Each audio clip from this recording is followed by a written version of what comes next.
This is an antique New Home Little Worker hand crank sewing machine, and this is the before video.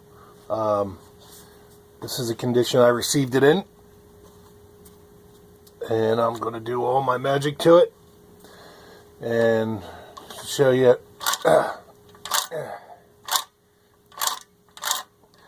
That's about as good as it rotates, so we will revisit this.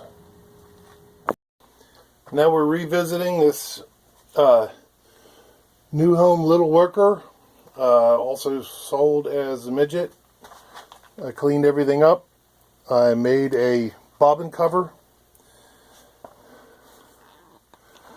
tore everything apart, lubricated, and the best part of my job you get to see here.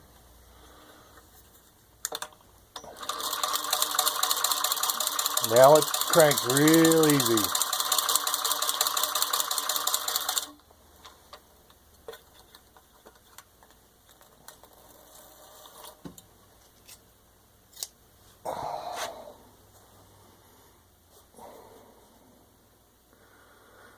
There you can see it's got a couple little issues on the stitch. The thread tension is set to the lowest setting on the top, and then you can see it's still pulling a little tight, but in any sense the machine is pretty much in working order.